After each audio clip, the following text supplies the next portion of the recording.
the Bliss Business Podcast, the show about empathy, connection, and consciousness in business. Today's episode is brought to you by Zero Company, your paid search, social media, and programmatic ad experts.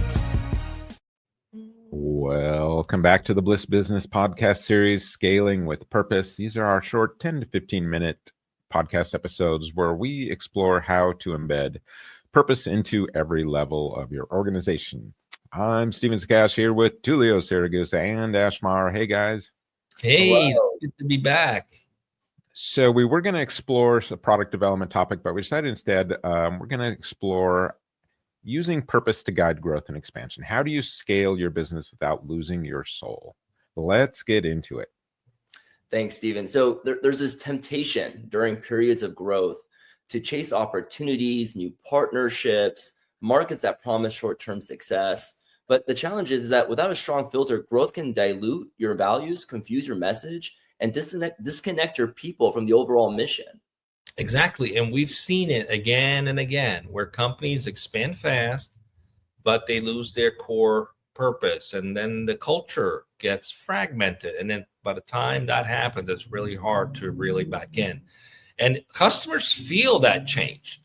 What attracted them to do business with you to begin with changes. And they're like, what happened to this business? And so employees begin to question what the company really stands for, and growth, without grounding is very risky.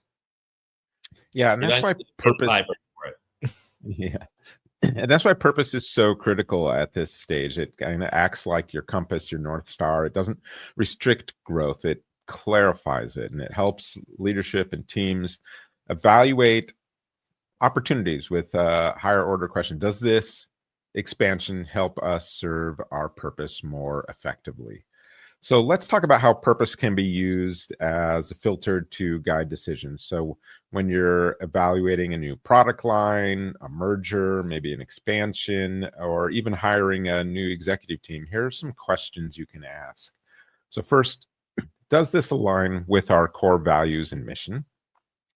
And then will this deepen or dilute our impact, like Ash mentioned? Does this opportunity strengthen the relationship we have with the people we serve? So those are three important questions, I think. Yeah, I was going to say those are massively important questions. So a great example of this was a company called Bombas, the stock and apparel company. Their purpose is rooted in dignity, specifically ensuring comfort and essentials for people experiencing homelessness. For every item purchased, they donate an item to someone in need. As they've expanded from socks into t-shirts and underwear, every decision has been filtered through that purpose. Now, they've worked closely with shelters and nonprofits to ensure product design meets real needs, not just market trends. And it's that commitment that's helped them scale their impact and deepen customer loyalty. Yeah, and Bombas' original goal, I think, was 1 million socks donated in 10 years. And a couple of years ago, they surpassed that with 100 million clothing items donated in that 10 years. Tullio, yeah, that's pretty amazing. Tullio, how about another example? Another one more that I love is Kickstarter. Their purpose was and is still to help bring creative projects to life. And as they've grown, they've resisted monetizing it in ways that would dilute that mission. So they've stayed on point. They've made deliberate choices like becoming a public benefit corporation or investing in creator education. And this has all been designed to ensure that growth serves the creative community. They've stayed true to that community, not just the shareholders. Oddly enough, as they are true to the creative community, they've also been true to the shareholders as a result. It's funny how that always works out that way. So, every product or feature launch gets vetted by whether it helps creators, not just the platform bottom line.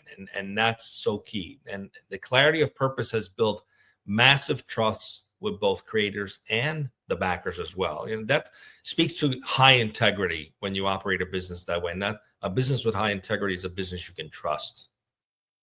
Yeah, and all this doesn't mean saying no to growth. It means saying yes to aligned growth. It's about choosing the kind of growth that will reinforce your culture, not strain it. And when teams understand that, they make more consistent long-term decisions that stay true to the company's identity. So let's talk a little bit about embedding that purpose into expansion plans. So how do you actually operationalize this? So first, obviously you need to make your purpose visible in every kind of conversation.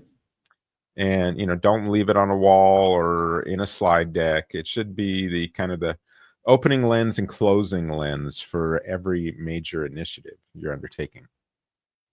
And, the second part here, Steve, train your leaders to lead with purpose. I think this is a big thing that most companies miss out on. They're always training their leaders to be more efficient, how to manage their teams better, but really having trained to lead with purpose. Give them frameworks and decision-making tools that prioritize long-term impact over short-term gains. That's a tough one right there. A ton of initiatives coming from the top that satisfy the short term, but a lot of times as leaders, we have to be able to filter that and be like, okay, these are things that we can do, and some of these we could probably hold off on, but it's going to affect our whole long-term mission. And, make sure they know that alignment with purpose is a success metric, not just a revenue or a headcount growth.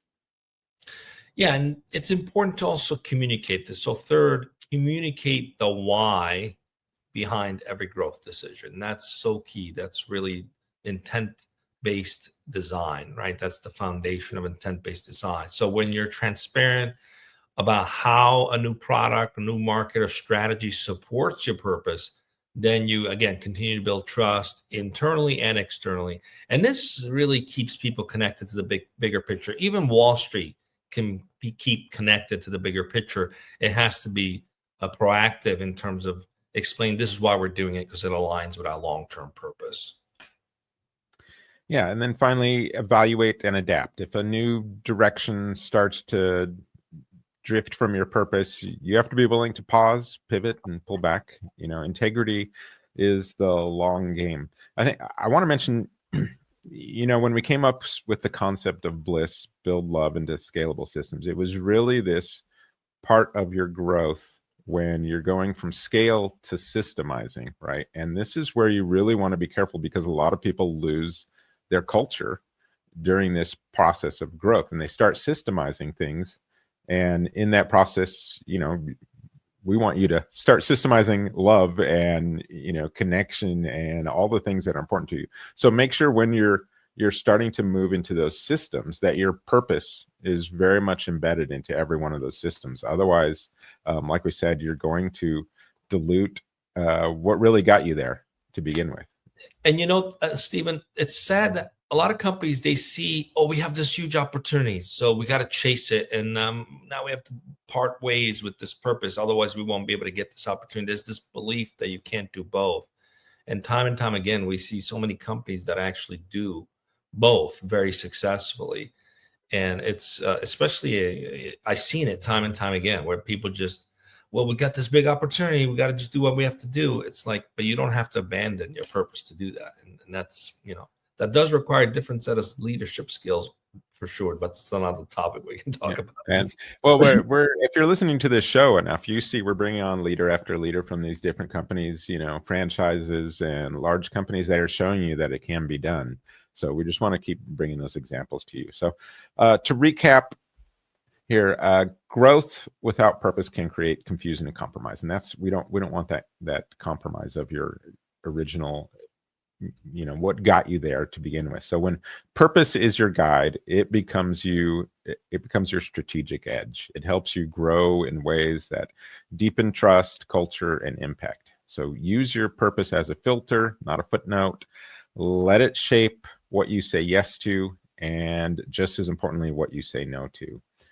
In our next episode, we are going to dive into building a community around your purpose, how to attract and nurture a group of customers, partners, and advocates who don't just buy what you sell, they believe in why you exist. Be sure to subscribe and share the podcast with anyone scaling with love and intention, and we'll see you next time on the Bliss Business Podcast.